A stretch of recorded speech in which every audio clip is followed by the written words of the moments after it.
So how do you and I receive a return on failure? Number one, keep failure and success together.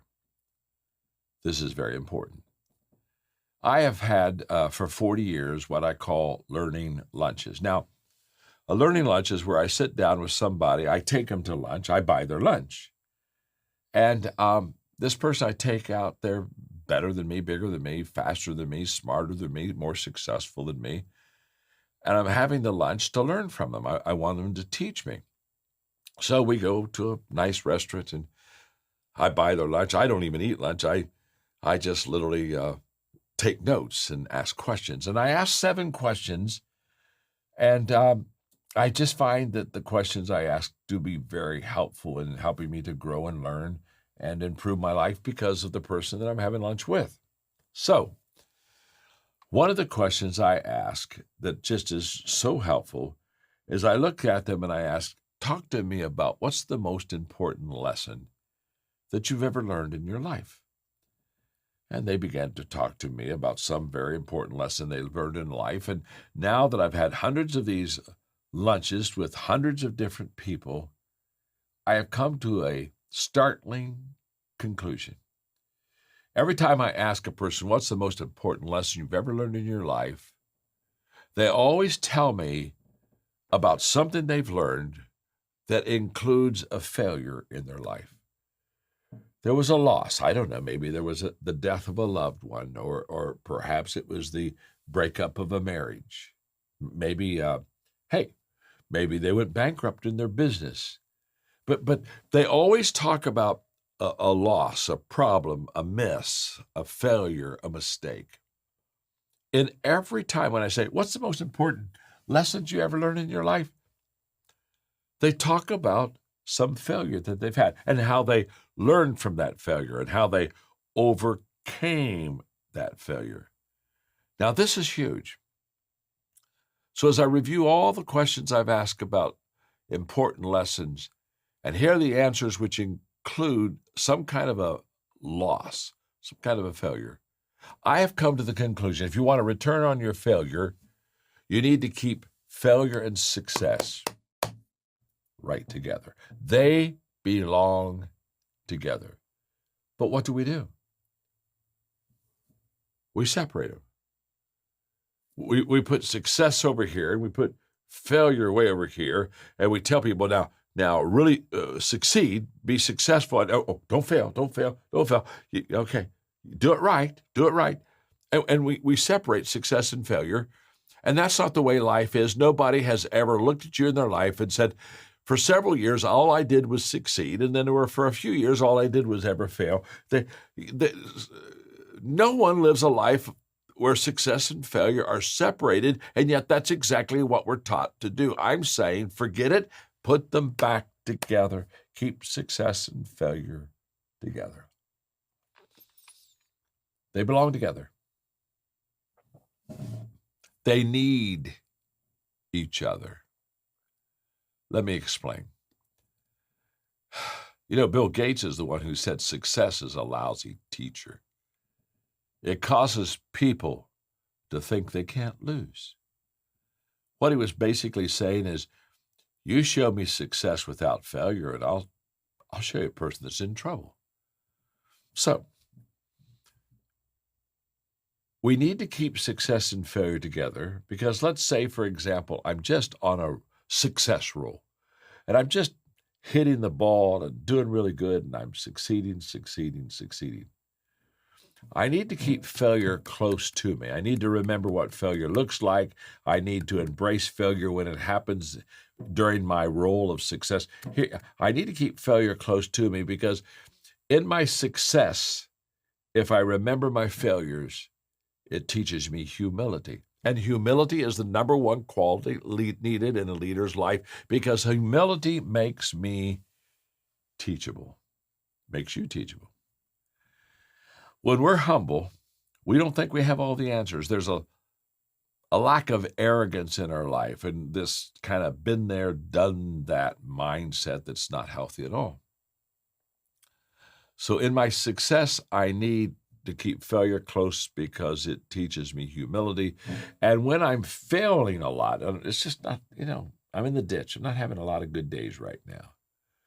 When I'm failing, I need to keep success close to my failures, because when I remember my successes, it gives me resiliency. And resilience allows me to pick myself up and get out of that ditch and get back on the road and do it again. So I encourage you, you gotta keep them together. If you want to return on your failure, keep success and failure together. That's number one. Number two, if you want to get a return on your failure, number two, understand the difference between good misses and bad misses, because there is a difference. And I don't want you to miss this. Again, I'm just writing this as I teach it, and so I'm still learning myself and growing myself. But here's what I know.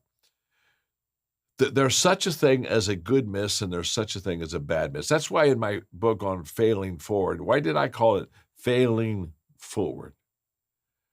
What I was doing is I was giving you a picture of a good miss. Yes, I didn't hit it, but I failed forward. I got a little closer to it.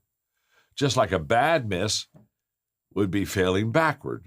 Now I'm further from my goal than I ever had imagined. So I have to understand the difference between a good miss and a bad miss, because good misses are good. And it's possible for me to have several good misses until I really get close enough to get that hit and succeed the way that I want to. It's never possible for me to have bad misses and finally succeed. So I've got to know the difference, understand them, embrace the good misses, get rid of the bad misses. Let me explain to you just what I mean when I say good miss, bad miss.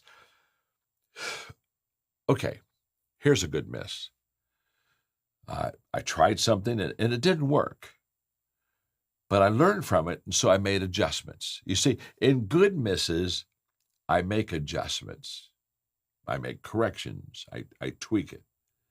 I have a wonderful friend, Tom Watson, who was one of the 10 greatest golfers ever, and we were playing golf one day, and Tom has won, I think, over 50 PGA tournaments. He said, John, there are only 5 tournaments that I won that on Thursday, when the tournament began, goes 4 days through Sunday. There were only 5 tournaments that I won that on day one I just thought, I'm going to win. My swing is so smooth, it's so grooved, my game is so at the top of what I should be. I'm going to win. He said all the rest of my wins, by vast the majority of them, 90% of them, I had to adjust my swing during the tournament. Something went wrong, and all of a sudden I wasn't smooth, and I was not I just wouldn't, and I'd have to go to the practice. I'd have to go to the practice range after I played all day, and I'd have to work on my swing. He said, in most of my victories, I adjusted myself to victory. I had to make corrections. I had to make some improvements. I had to tweak myself. You see, a good miss is when I make adjustments. Now, hang on. And a bad miss is when I make excuses. Yeah, that's bad miss. Wow. When I start making excuses for why I haven't, couldn't, shouldn't, didn't, I'm in trouble. And by the way, a real good excuse is a real bad excuse. You know that, don't you? That when you have a good excuse by why you haven't done something, it's so good you believe it and you accept it, and other people believe it and they accept it. So now you live in the world of excuses instead of adjustments, and you make a series of bad misses because you're excusing yourself all this time instead of adjusting yourself. So let me see if I can do a decent job teaching you about good misses, bad misses, and the whole process. Portia Nelson wrote a beautiful piece. I'm going to read it to you. It's going to take me 2 minutes, called Autobiography in 5 Short Chapters. And I'm convinced that Portia Nelson really understood the difference between a good miss and a bad miss. So let me read it to you. And as I read it to you, ask yourself at the end of each little chapter, was that a good miss or was that a bad miss? Here we go. Chapter 1. I walk down the street. There's a deep hole in the sidewalk. I fall in. I'm lost. I'm helpless. It isn't my fault. It takes forever to find a way out. Now, question. Is that a good miss or is that a bad miss? Now, let me help you. Let me give you a hint. Whenever you have your first failure, you don't know whether it was a good miss or bad miss immediately because it's going to be your response to the failure that's going to determine if it was a good or if it was a bad miss. So chapter 1, we just know that there was a loss, a failure, a miss, but we're not sure whether it was good or bad. So let's go to chapter 2. Chapter 2, I walk down the same street. There's a deep hole in the sidewalk. I pretend I don't see it. I fall in again. I can't believe I'm in the same place, but it isn't my fault. It still takes a long time to get out. Was that a good miss or is that a bad miss? Chapter 3. I walk down the same street. There's a deep hole in the sidewalk. I see it is there. I still fall in. It's a habit. My eyes are open. I know where I am. It is my fault. And I get out immediately. Good miss. Bad miss. Chapter 4. I walk down the same street. There's a deep hole in the sidewalk. I walk around it. Good miss. Bad miss. Chapter 5. I walk down another street. That's a good miss. It's a good miss because a change happened.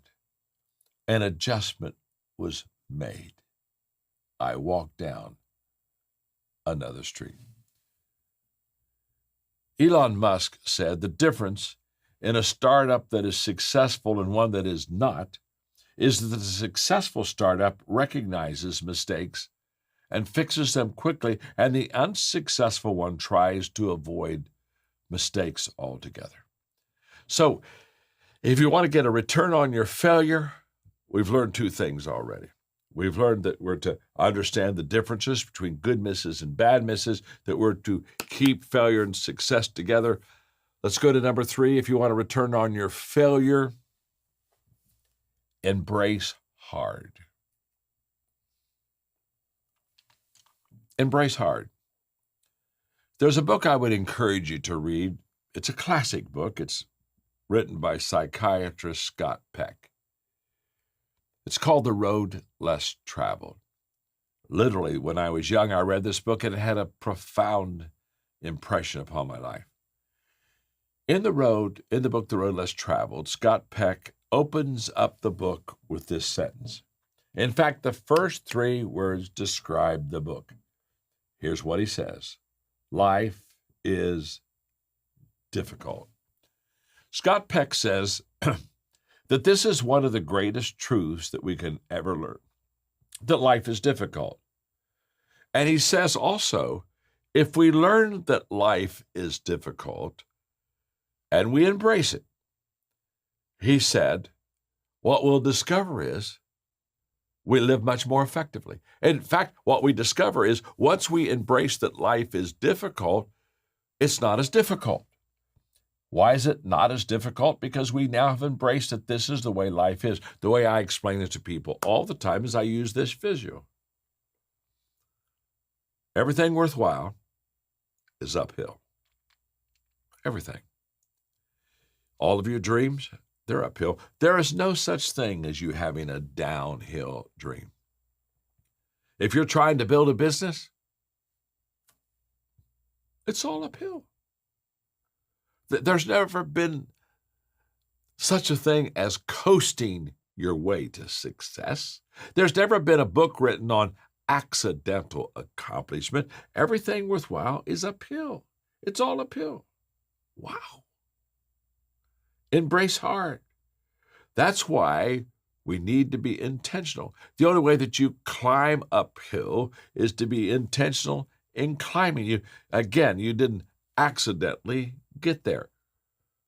So to receive a return on failure, one of the most important things we can do is just basically say, life is hard. And the moment that we embrace hard and know that life is difficult, we expect losses, we expect misses, we expect failures. Of course we do. I do, you do, we all do. When I was in Milan with you, I shared with you that a cute little story. I was teaching a leadership conference one day, and a couple thousand people were there, and they paid a lot of money to come, and there was a lot of laughter. It was just a great environment. And it's the afternoon break, and I'm signing books, a long line, and I'm meeting people. And this kid comes up to me, all excited. And he said, I love this seminar. I love what's happening. He said, I made a decision. I said, well, what is it? He said, I decided I want to do what you do. I said, I love that. Congratulations. Congratulations. He is just on cloud nine. I looked at him. I said, do you mind if I asked you a question? He said, no, not at all. I said, I got it that you'd like to do what I do. I got that. The question is, would you like to do what I did so you can do what I do? You see me today with success, but there's been an awful lot of failures and losses and misses and practices. I wasn't this good in the beginning. Would you like to do what I did? People, when I talk about communication, they say, John, you're such an incredible communicator. Well, I think I am, but let me ask you a question.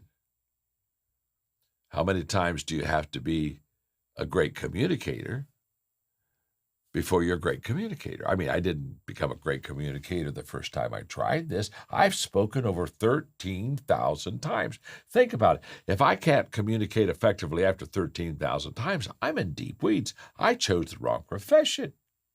You see, today, I can communicate with ease, and people love it. But I've done it 13,000 times.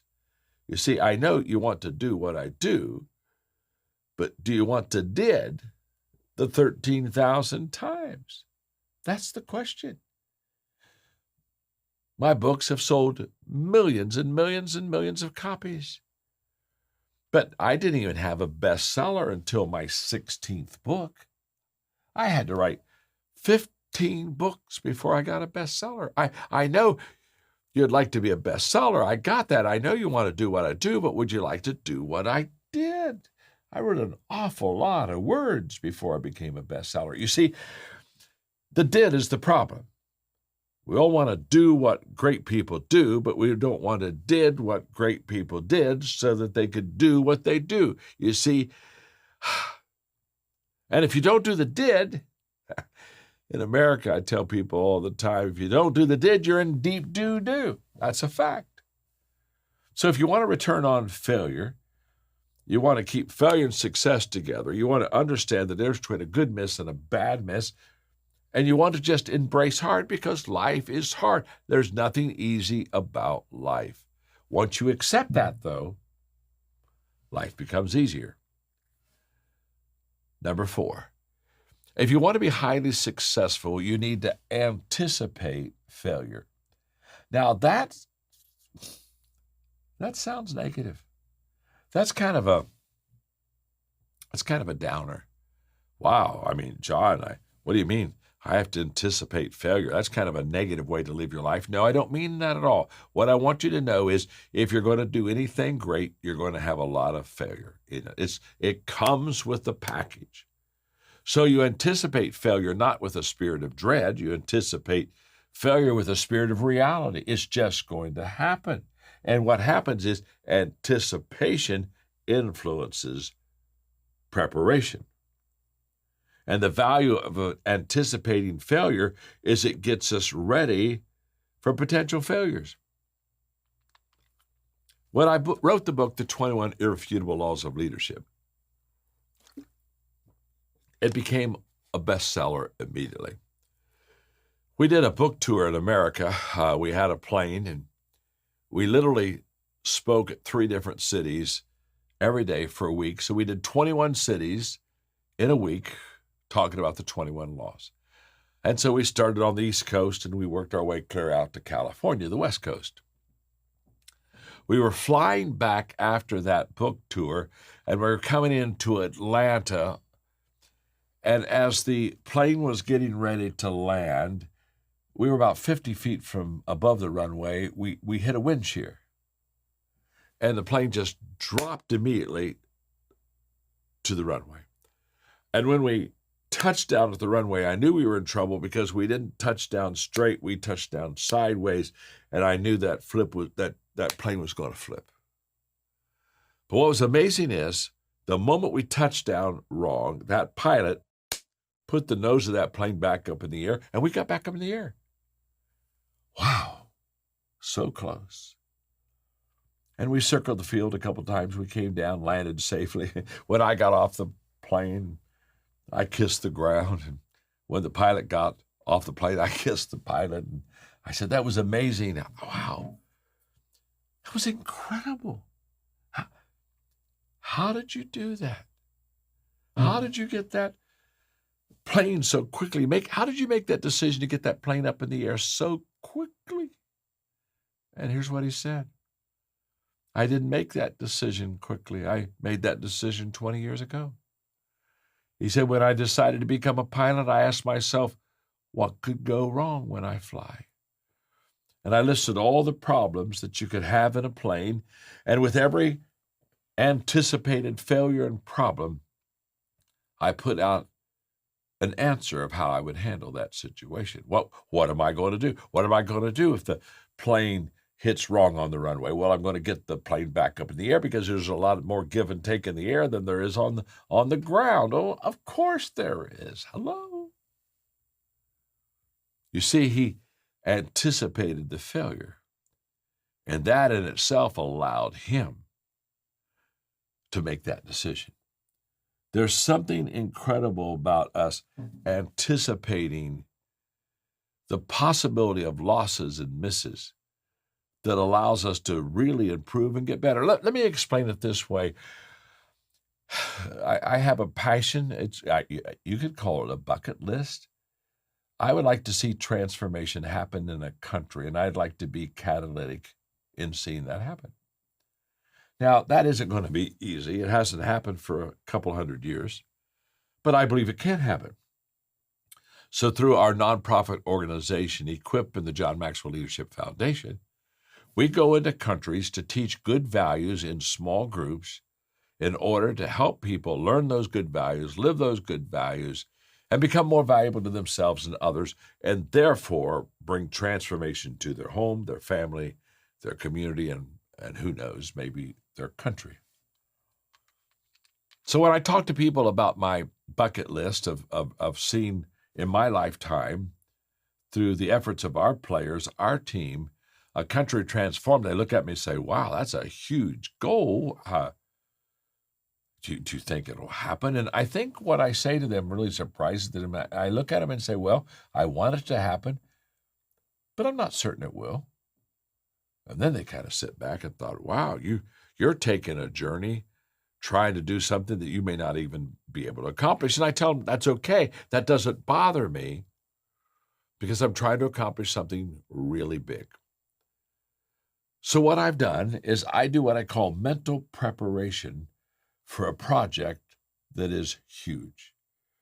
And the mental preparation consists of me thinking and committing to do 3 things.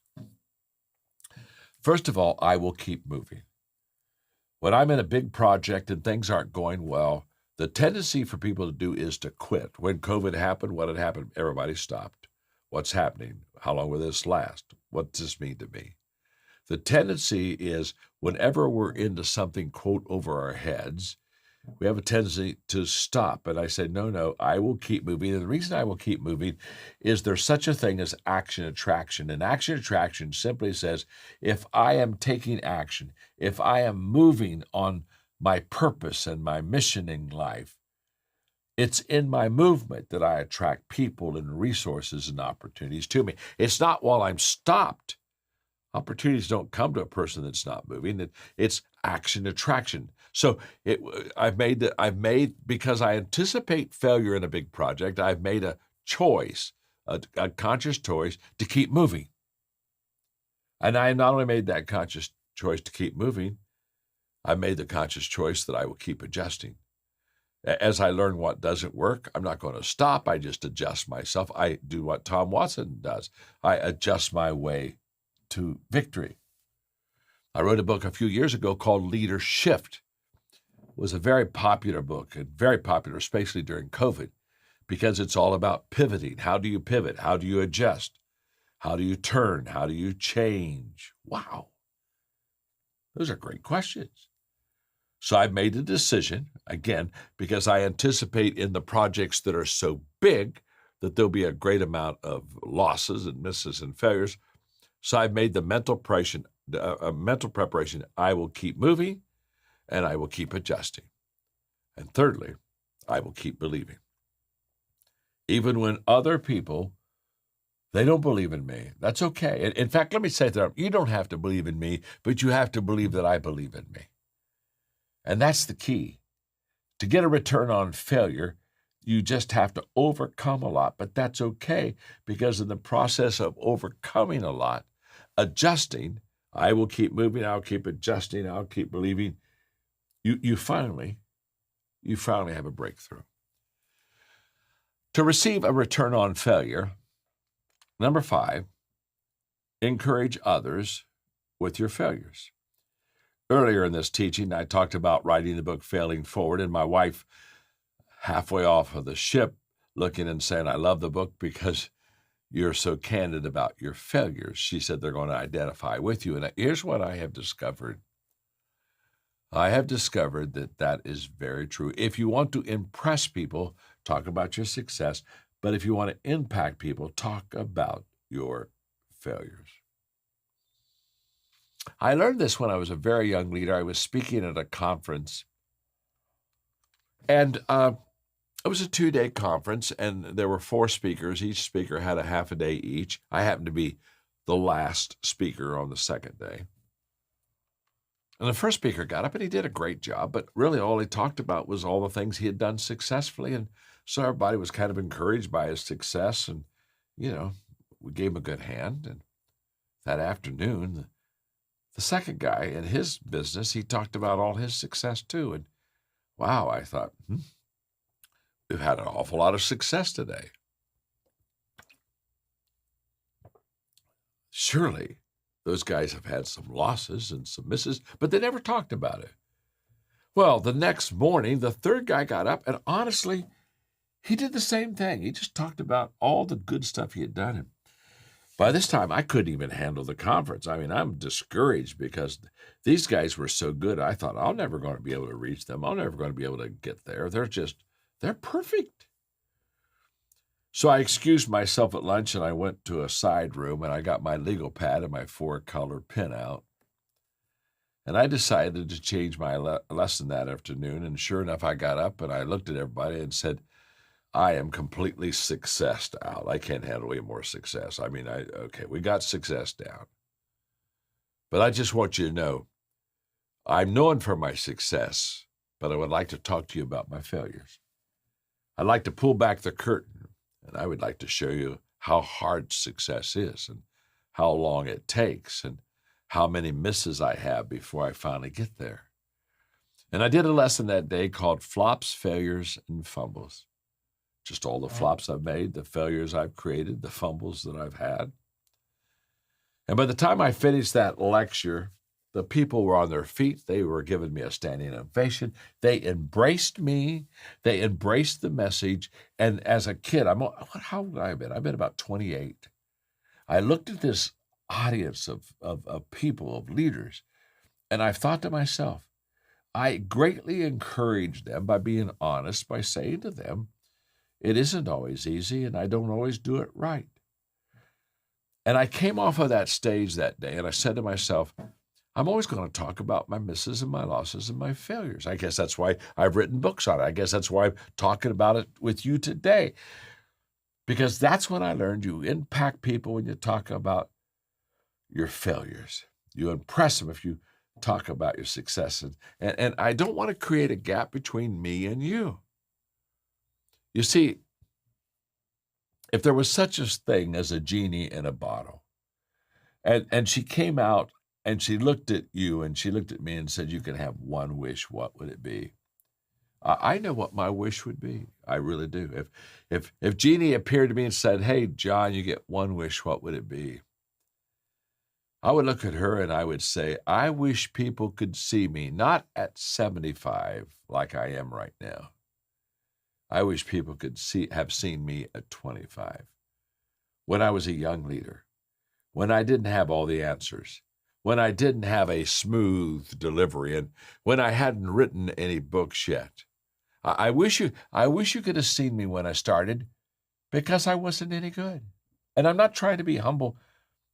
I have a teaching that is very popular that basically says you're never good the first time.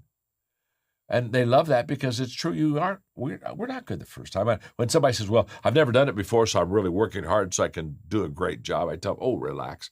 You're not going to do that good. It's the first time.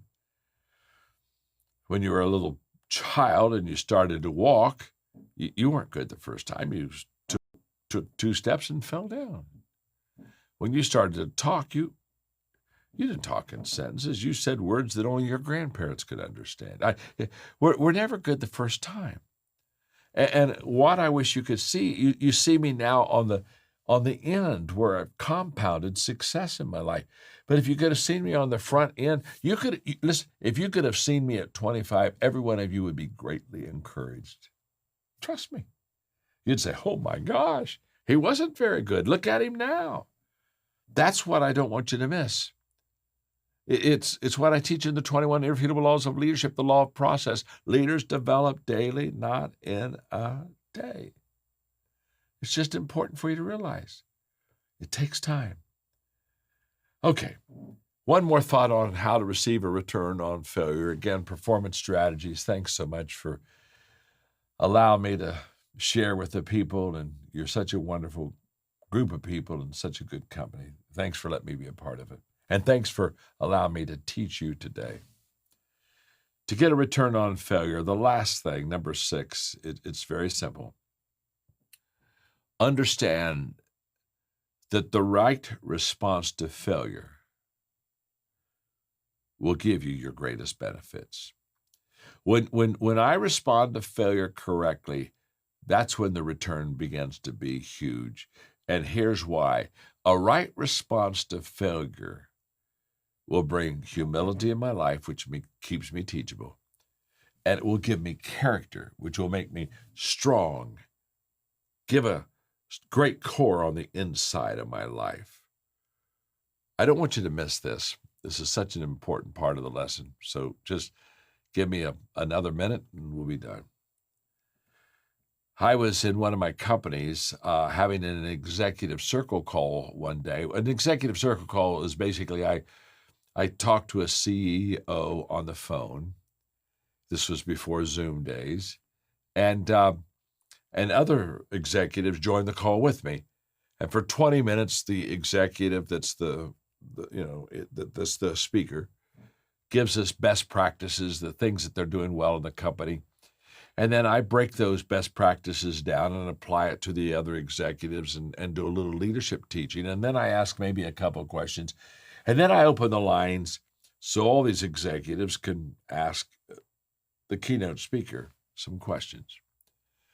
So this was a very successful CEO, and he had been very open and honest about the fact that he had built a great company, but that in the meantime, he'd made a lot of mistakes and had a lot of misses, like everyone. And so it was a wonderful talk, and when it was over, I gave some leadership application. And then I asked him, I said, as you look back at all the losses and the misses that you had in your life, which ones would you want to go back and do over? I mean, okay, let's say I said, okay, you have the power. Go back and you can fix that bad decision. You can change that behavior right there. I said, which ones would you go back and do over? And his answer surprised me greatly. He said, John, I wouldn't go back and do over any of my failures and losses. I said, you're kidding me. He said, no, not at all. I said, you have to talk to me for a moment.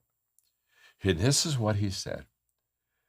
I've had a lot of mistakes, had a lot of failures. I had a lot of things that I could do over, but I choose not to for this reason. The failures that I've had, the losses that I've incurred, they taught me so much. I have learned my most important lessons from the losses and failures of my life.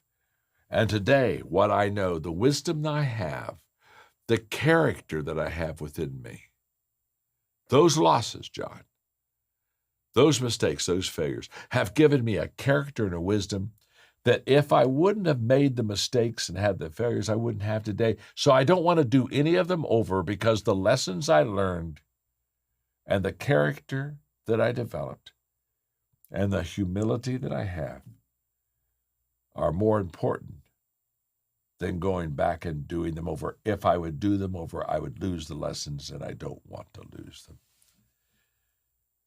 Well, that day I hung up the phone with the other executives in the circle, and we looked at each other and we knew one thing. We knew that CEO knew how to get a return on failure. It was his response to failure that gave him his highest return. In this lesson, I've given you 6 ways to get a return on your failure, but don't forget the last one. It will make you the person you really should and want to become. I do want to just camp out for a minute on chasing failure. Sure. Talk to me about your journey and how that brought you to become a scholar of failure. I don't know if that's a compliment or not, man. You're a scholar Right. on failure. Right. But let's talk a Right. little bit about what led to your great insight on failure. Yeah. I grew up believing that failure is not an option until I started meeting successful people and realized, well, they've all failed. So apparently it's an option. And my wife and I, we got to go on a couple of different TV shows because she told a friend that she thought it would be cool to get engaged and married on the same day. I had no idea what that meant. So I guessed and began planning a wedding behind her back over the course of 2 years. And so June 7th, 2013, I get down on one knee. I say, Amanda, will you marry me? She says, yes. I said, just kidding. Will you marry me today? Open up a lounge room door, 85 of our family and friends standing in there with the sign that says, today. We were engaged for a good 11 hours, made a documentary about it. It went viral. And so we get on a couple of these different TV shows, on the Queen Latifah show. And my wife surprises me by getting me connected with Kobe Bryant. And I absolutely lost my mind. And I played ball in college. And so huge NBA fan, huge Lakers, Kobe fan. And so I get an opportunity 3 months from the recording of the Queen Latifah show to meet Kobe Bryant. And so I'm like, man, if I'm getting ready to meet Kobe, I need to be getting ready to get in the league. And so there was this, well, Ryan, you're 6'3", you play ball in college, but there are levels to this thing. And so can you really, make an NBA squad? Can you make a G League squad? And so for me, I just thought, man, you know what? I probably can't. So why not just hang that up and just go meet Kobe and be a normal person? But then I thought, man, here we are doing the thing that leaders do all the time, which is talk themselves out of their best ideas. And this was the day I said, you know what? Why don't I talk myself into being brave today? And so that day I started a second documentary called Chasing Failure, where I said, man, what if I get in the ring with failure? Let it give me its best shot. I'll give it my best shot. And let's just see what happens. And so I reached out to about 5 NBA teams and just said, hey, would you let a complete stranger work out for your basketball team? I'll probably fail, but what if I don't? There's only one way for us to find out, and that's for you to let me try. I'm 6'3", 200 pounds, and looking for failure. Sincerely, Ryan Lee. It's like, what do we have to lose? It's like we just think like you can't do that, and there's all of these rules and expectations that are put on us that I just love to stop every now and then and go, who's making the rules of your life? Who's making the rules of your leadership? Who's governing this? Sometimes it feels like we've got this middle school principal that's following us around, telling us what we can and can't do, but they're really self-imposed rules. And so I said, if they put their emails on the internet, they must want to get emails from somebody. So why not me? And the first 4 teams said no. The 5th team said, yeah, we'll give you a shot. And that was the Phoenix Suns. So I go to Phoenix and I try out for an NBA team. It was one of the most incredible experiences of my life. And I failed at a very, very high level. But what I realized when I got there was, wait a second, how in the world did I get here? There's so many rooms that I could be in at this point. But as I'm failing this tryout, I realized that chasing failure took me further than chasing success ever did, because chasing failure led me to an NBA practice court.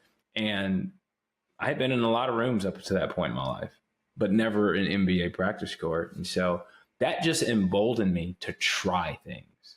And so now you talk 8 years later, that tryout was about 8 years ago. Dude, we're just constantly trying things. You and I, before this podcast, we're going, we don't know what we're doing on X, but guess what? We're going to give it our best shot. That's exactly right. We're going to research. How are we going to grow our coaches? How are we going to go from 48,000 coaches to 75,000 coaches? It's like, we don't actually know the answer to that question. But guess what we are committed to doing? Figuring it out. And most leaders are afraid to try things. Yeah. And so I think you can really stand out amongst the crowd when you're just say, hey, I'm willing to fail. I'm willing to take those lessons. I'm willing to go get those lessons first so you can come after me second and learn from my mistakes. I'm willing to do that. But when you're the first one to do it, you get something that the second doesn't, which is grit. And so I think the more and more that I work with successful people all around the world, what they will tell you that they will never post is, I promise you, they all use the same phrase. I don't know what I'm doing. I don't know how we're going to do that. I don't know how we're going to take this company public. I don't know. Like, that's the secret sauce. I'm going, I know, me neither. Welcome to the club.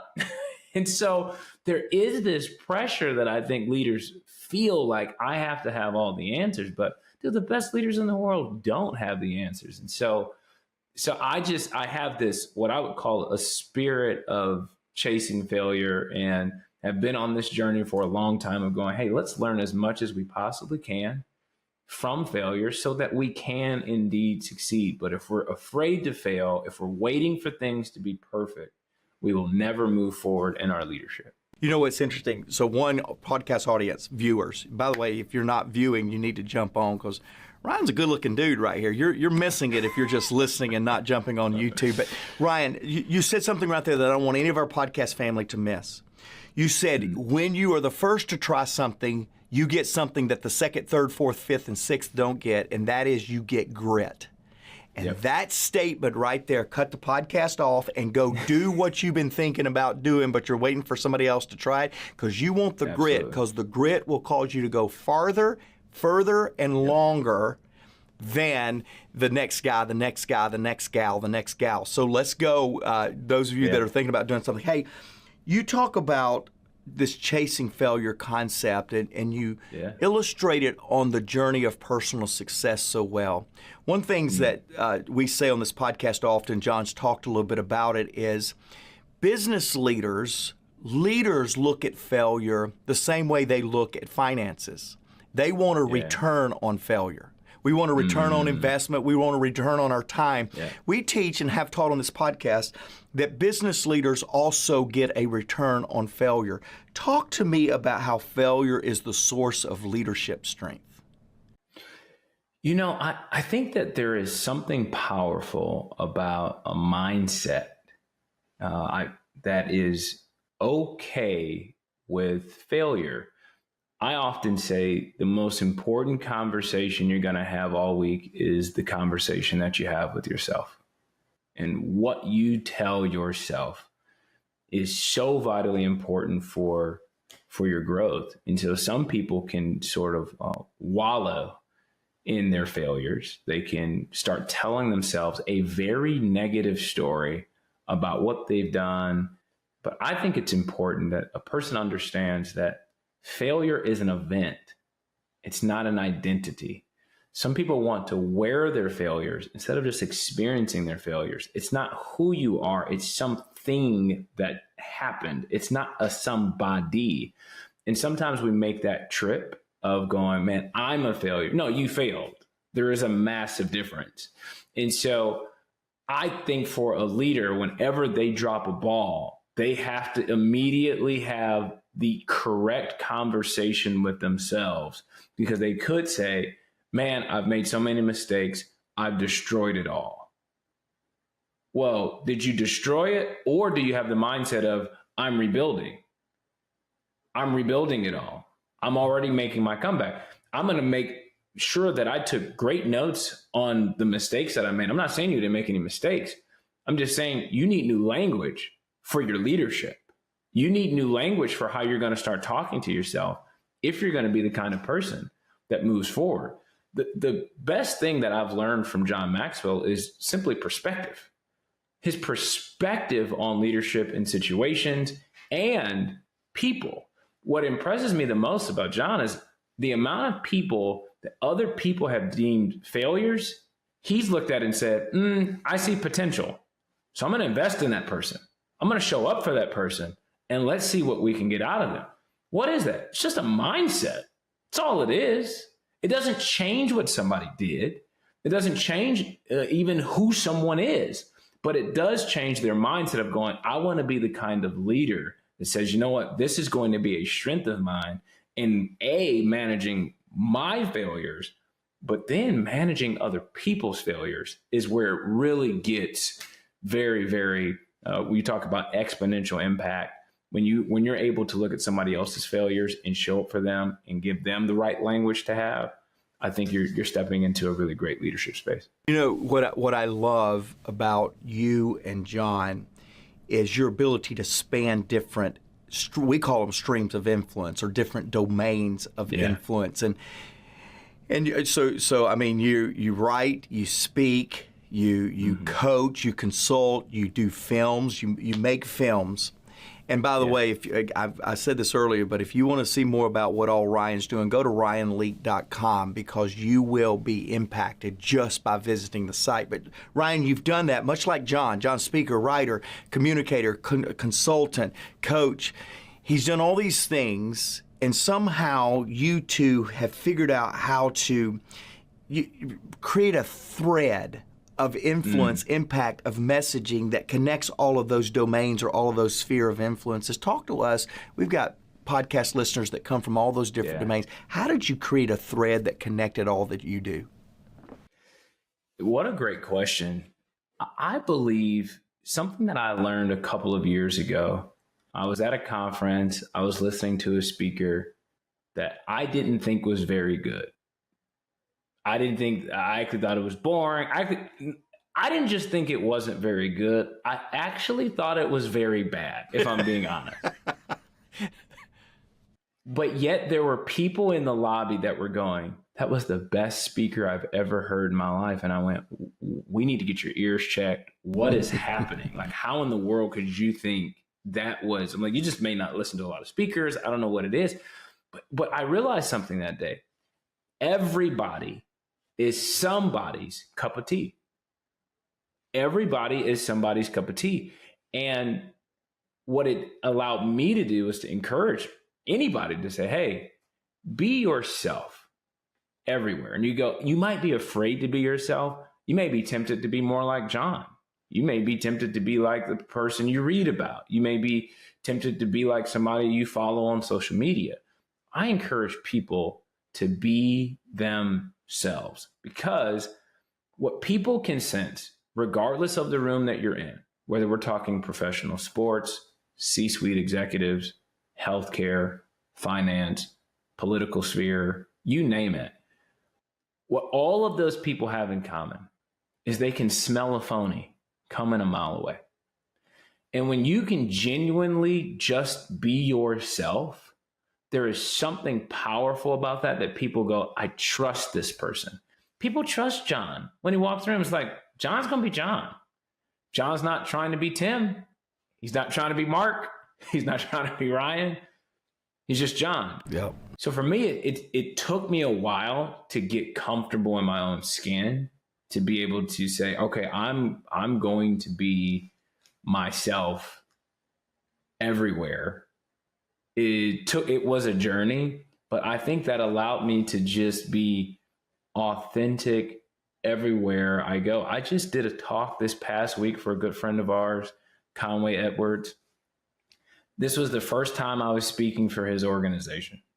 And so I'm thinking, all right, man, chasing failure. Here we go. He's like, nah, I don't want you to speak on chasing failure. Okay, we can move on to my next book, Leveling Up. He's like, nope. I'm like, well, what about one of my old books, Unoffendable? Like, this is my first time in front of your audience of 12,000 people. And he said, nope, I want you to talk on parenting. Conway, why, can we talk about this? He goes, no, I think he'd be excellent at it. And he's Jamaican, right? So he's got his Jamaican accent. He's going, I think he'd be great at it. I'm like, Conway, dude, there's so many other things that I have expertise on that I would love to share with this rather large audience. But there's something powerful about talking about your weakness. Yeah. To be able to stand before an audience and go, hey, I'm not here to give you parenting expert advice. I've got an 8-year-old and a 4-year-old, which means I'm at about a halfway point of their adolescence for my 8-year-old. So, hey, I'm not here to be the expert, but I'm going to tell you what I'm learning as a parent right now.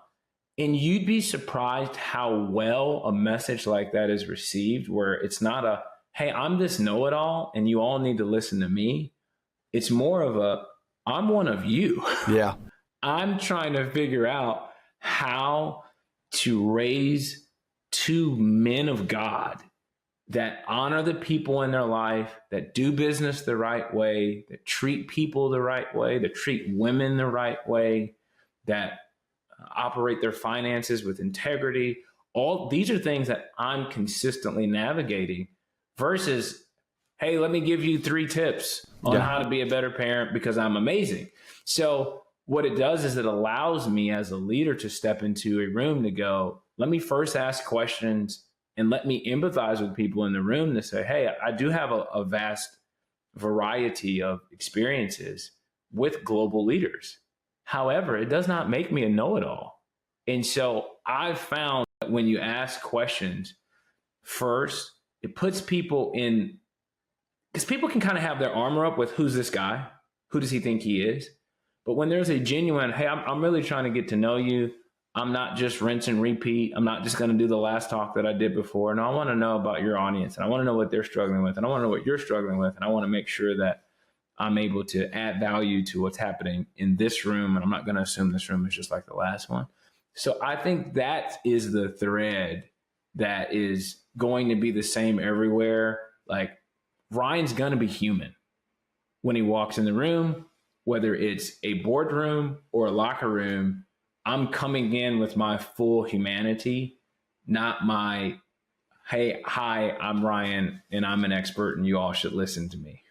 You know what I love about your, and I'm going to stay with chasing failure, one more question, and then I promise you I want to move to leveling up. But one of the things I love about your story is you show chasing failure really could be also chasing opportunity. What you did with Kobe, what you did with your wife, all of us want to sense and seize an opportunity like Ryan Leak. Every one of us, just listen to Ryan. He's going to make you find what could be and probably should be and probably will be, to be honest with you, failure. He sees it through a lens of opportunity. But your message is much deeper than that, Ryan, because also there is a reoccurring theme in all of your chasing failure that is about resilience. And before we leave chasing failure, you're brilliant in your resiliency. And I'm telling you, I work with corporations all around the globe. I work with leaders right now, post-COVID, that are dealing with the fact that people are not resilient anymore. So before we leave chasing failure, how do we turn adversity into a transformational force by allowing resiliency to drive the leader's day? I think that was very well well said. Resilience is absolutely required for the future. There is no version of our future that does not require resilience. There's always going to be a setback. The world is constantly changing. Are you adapting with those changes or simply getting mad that it changed? You can't do both. You need energy to do one or the other. And so I've just decided as a leader, I'm moving forward. The good old days are gone. 2019 isn't coming. People love the glory days, the BC days before COVID. Yeah. They're gone. And so at some point we have to move on. There are economists that are predicting a global depression in 2030. Election season is around the corner here in America. All of these things can shake somebody's foundation.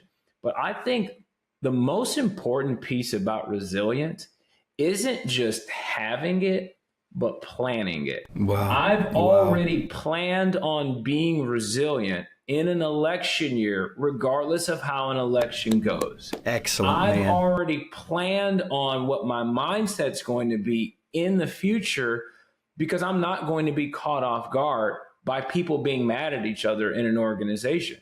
Like, some people allow chaos to take them by surprise, and they're like, oh my gosh.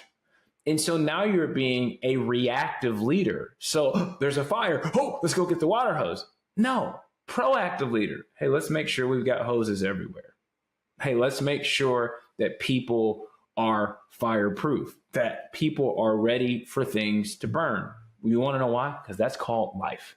And that's just how the world works. And so I plan on being resilient because I know there are going to be setbacks. Yes, some people say that another pandemic is coming, which means as a person that does live events, that could change things for me. I'm not going to be surprised by that. I'm simply going to be prepared for it. When you're prepared for chaos, you don't have to be scared of chaos. So for us, we're just prepared. We are literally planning resilience for the future. And it's very important as a leader that we continue to be the adult in the room, because kids are going to freak out whenever there's chaos. But the leader has to be the adult in the room that says, hey, we're going to be okay. Sometimes we're going to take some hits, but we have to continue to get back up. There will be budget cuts. There will be times where a staff member tells you they're there for life and then they leave the next week. Prepare for it now. Prepare for people to lie. Prepare for people to steal. These things happen, but I've already made up my mind what kind of leader I'm going to be in the future before it happens. Okay, got 2 more minutes. Let me just kind of wrap this up, because there is kind of a final thought that I want to give you, because this +1 theme is so good. So I asked myself when I was doing this lesson, I just did it about 4 days ago.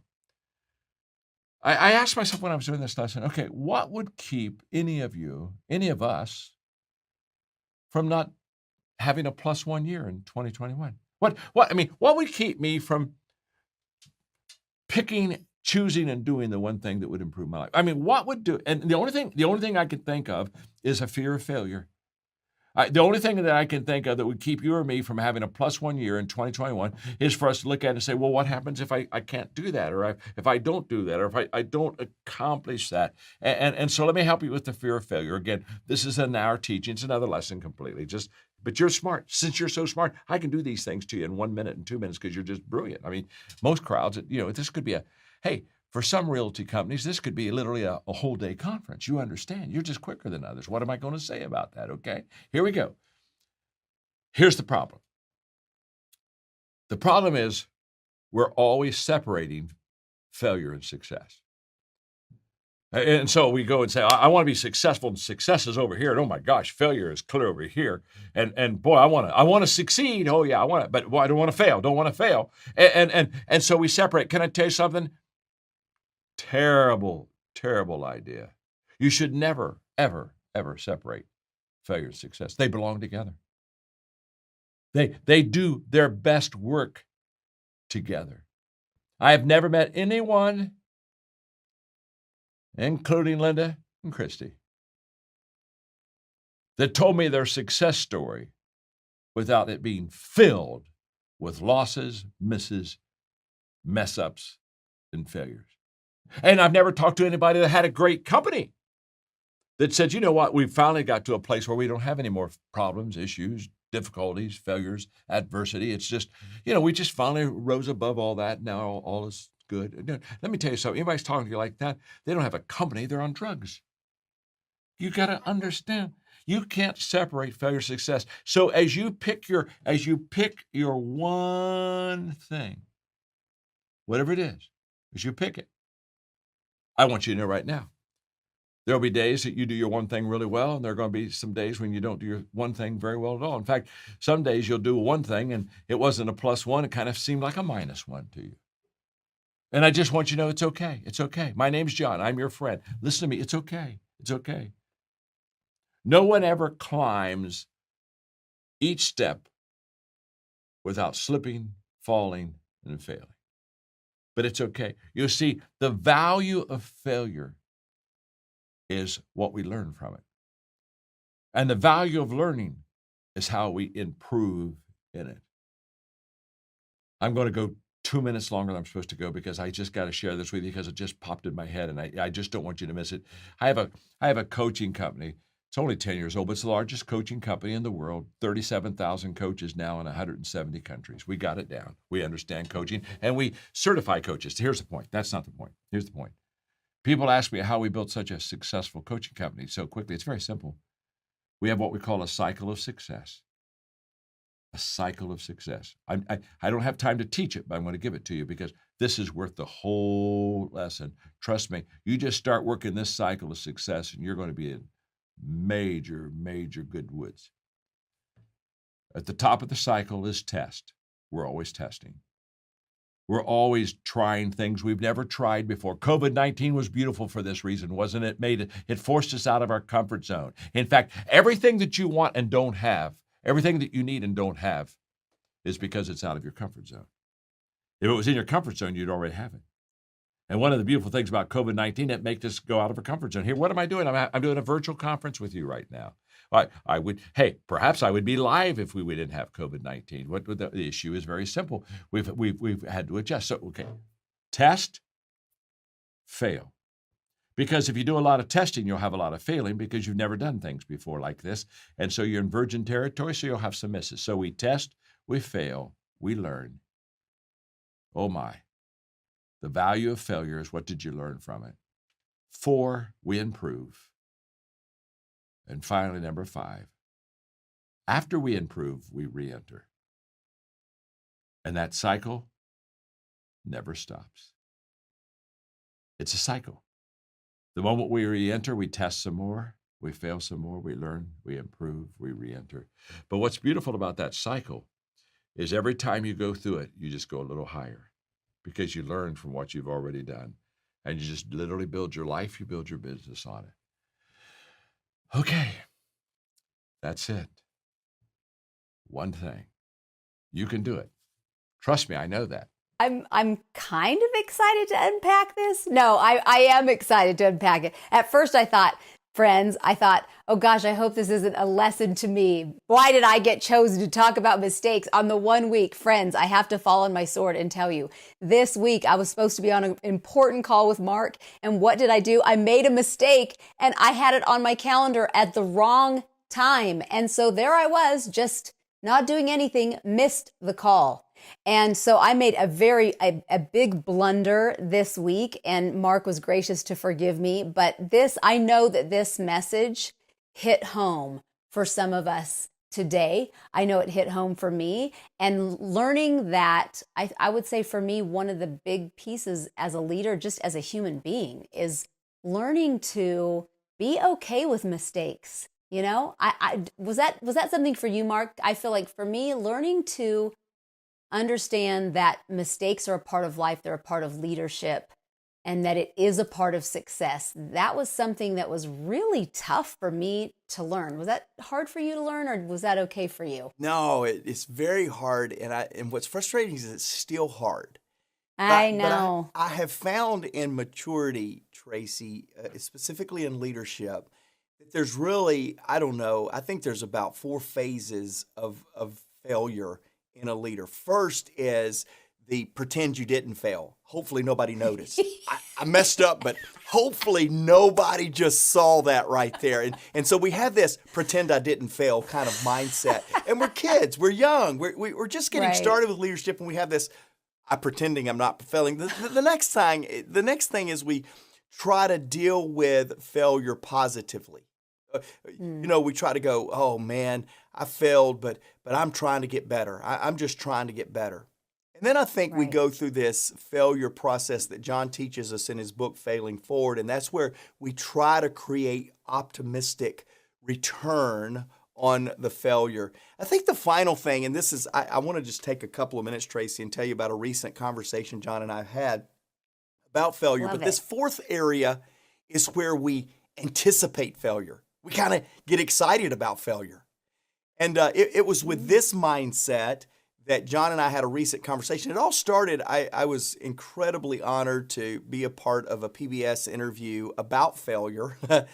Speaking of being chosen, when somebody calls you and says, hey, we want to interview you about failure, we go, okay, the secret's out. I am a failure. Thank you. Yes. Thank you, I think. And so, but it was in this interview that this thought hit me that, as oftentimes happens, you give John a simple little thought, and then he makes a simple thing so layered in its application. But here's the thought. Yeah.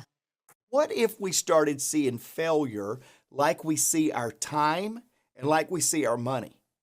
In other words, when we put money into, we're at the beginning of the year, when we put money into an investment, you know what we're after? A return on investment.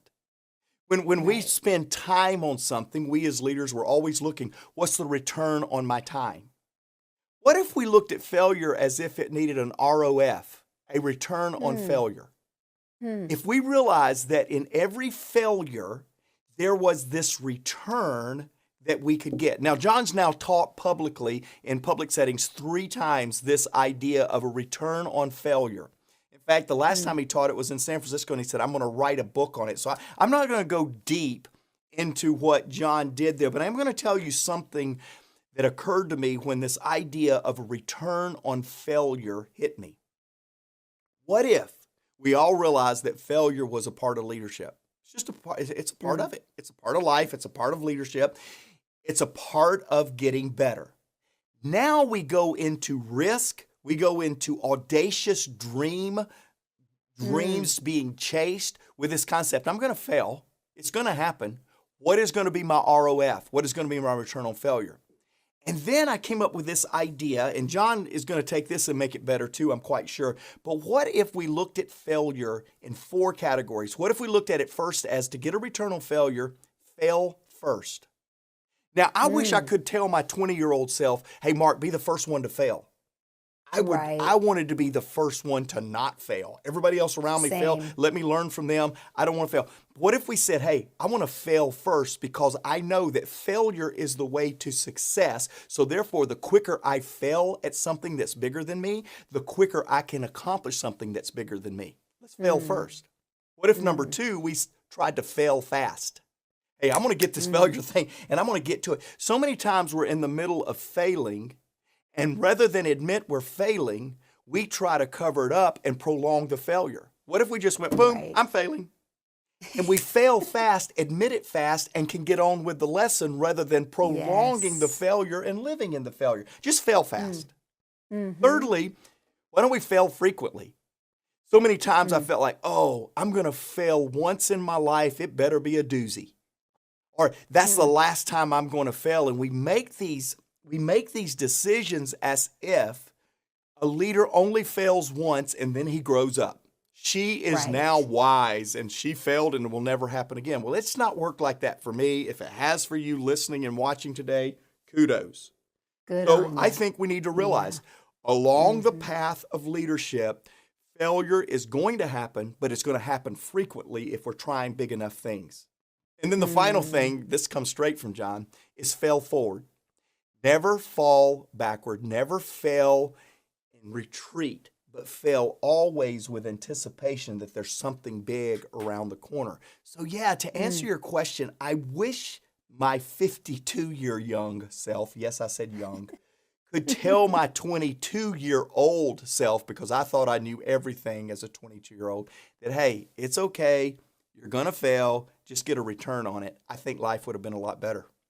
I agree. And where do we get that from? I don't know if we just perceived it. And I don't know if there are so many of you who are driving to work or going to an appointment right now or just listening in the privacy of your home and you're listening to this. But I know when John said, he had his audience that he was speaking to at the time say it to each other, but I want you to say it to yourself in the car or wherever you're listening right now. And I want you to take a moment just right now and say it out loud. I'm going to make mistakes. Just do me a favor and say that right now. I'm going to make mistakes. I'm going to make mistakes. Oh.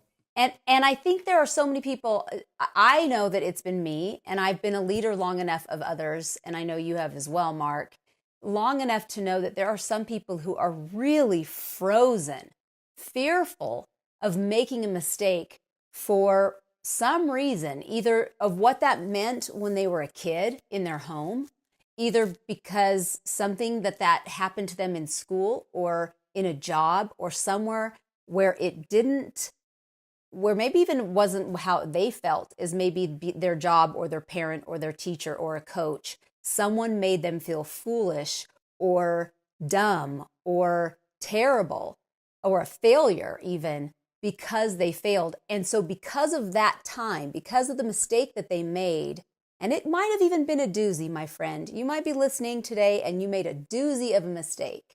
And for some reason, you can't get past that to make future mistakes. Like, oh, Mark and Tracy and John, you don't know the mistake I made. You don't know this mistake.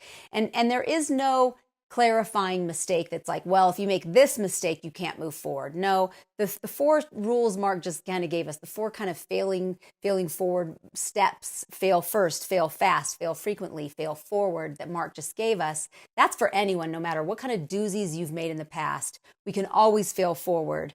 But Mark, was there a time in your life, because I think all of us in our past could go back to a place in our life where we had a failure that either embarrassed us, shamed us, made us feel really bad or dumb.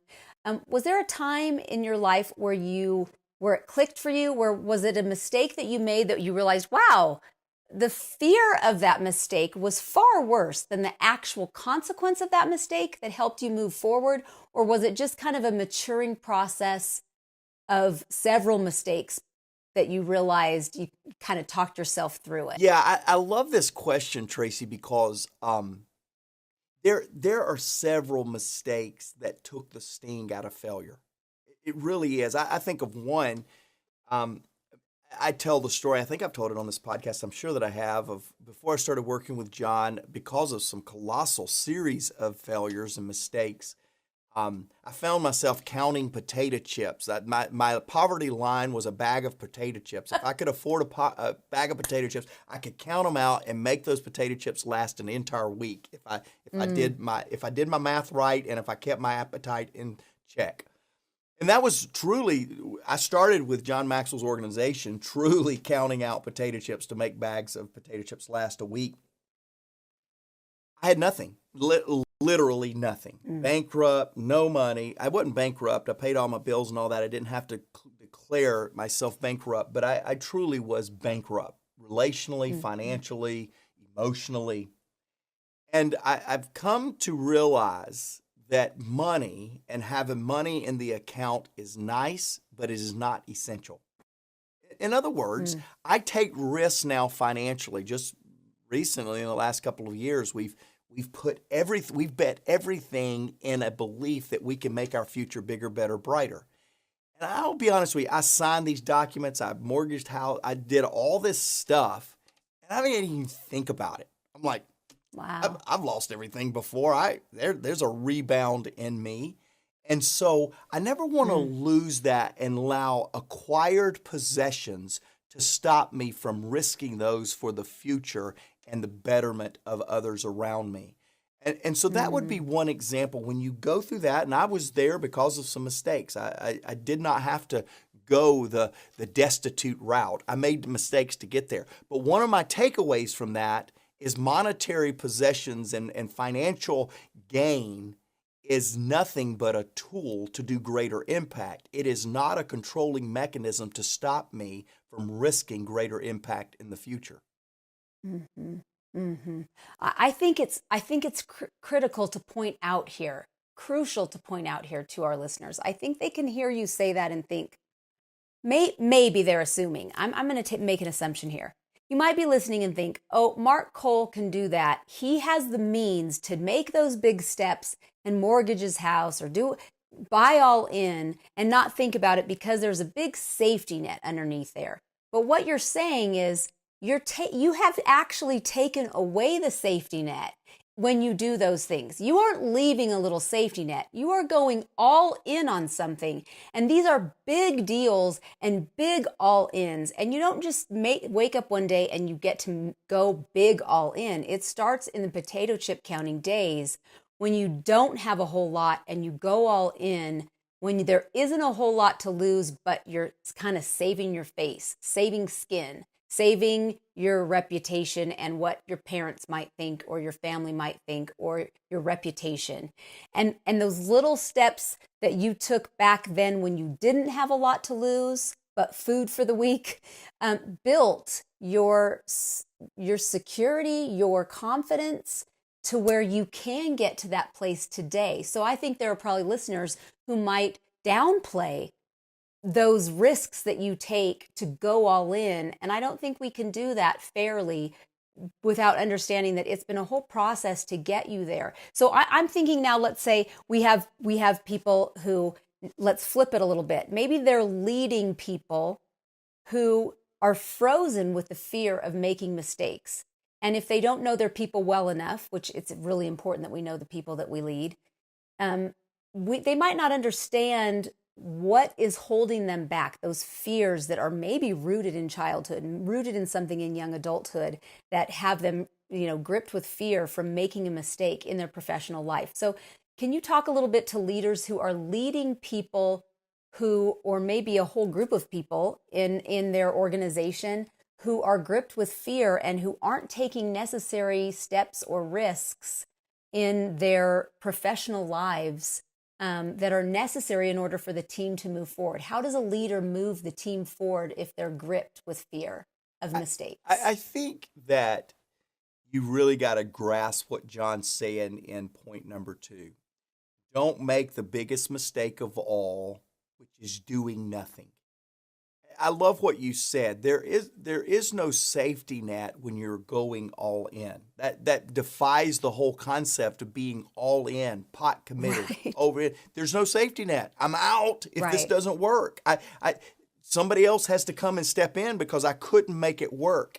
And I think that we've got to get that mindset because oftentimes we risk what we can manage rather than risk what we can't manage.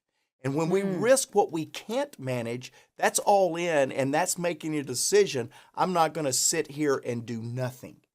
And that I think that's the biggest thing, Tracy, to capture in this lesson is what is it? John, in the middle of this lesson that he's talking right now, he said he was asked the question a long time ago, what would you try if you knew failure wasn't an option? What a great question. Remember that? You've been asked that question. It's one of those questions. What's the 2 greatest days of a person's life? It's one of those rhetorical questions we've heard over and over again. What would you risk if you knew failure wasn't an option? Or what would you try? John said, I've got a better question for us.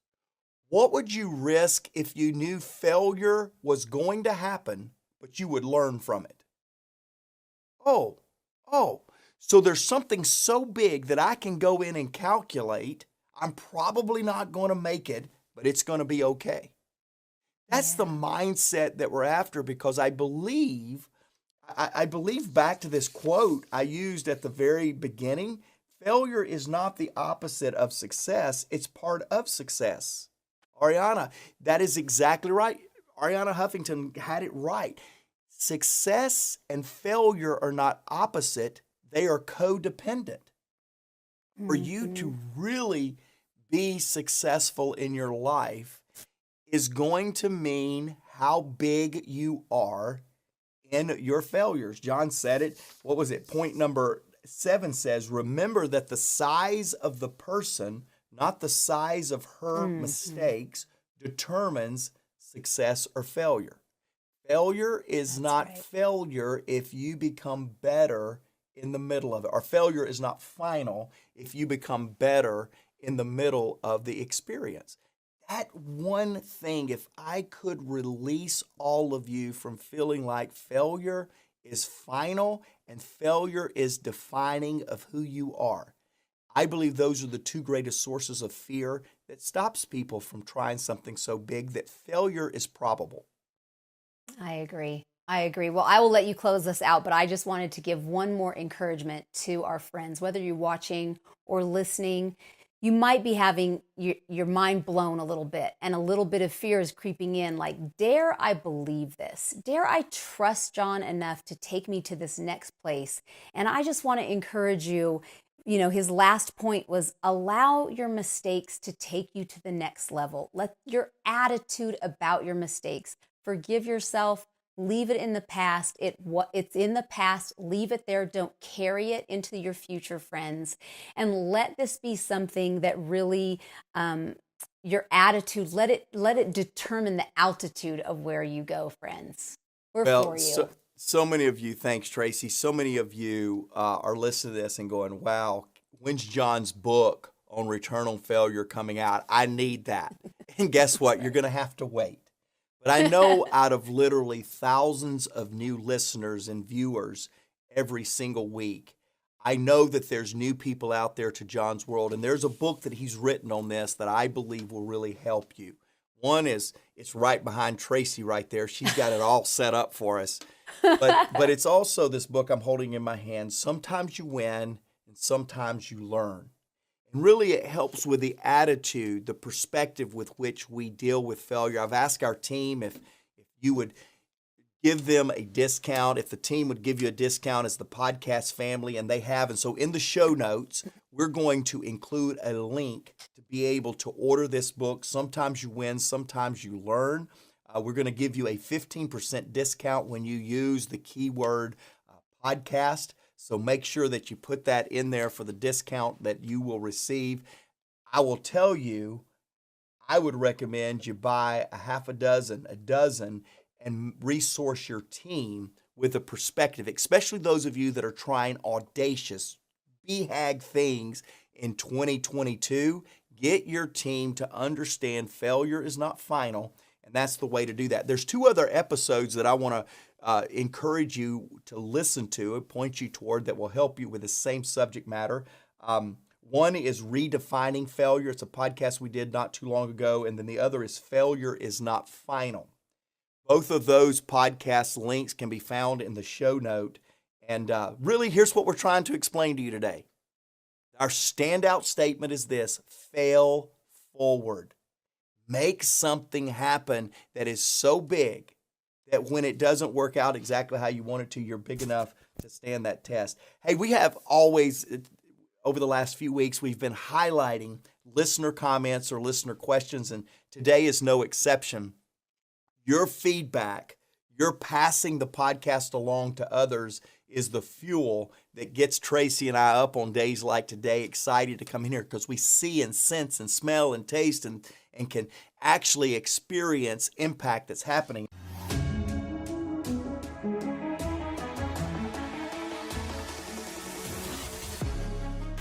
Welcome to the Maxwell Leadership Executive Podcast, where our goal is to help you increase your reputation as a leader, increase your ability to influence others, and increase your ability to fully engage your team to deliver remarkable results.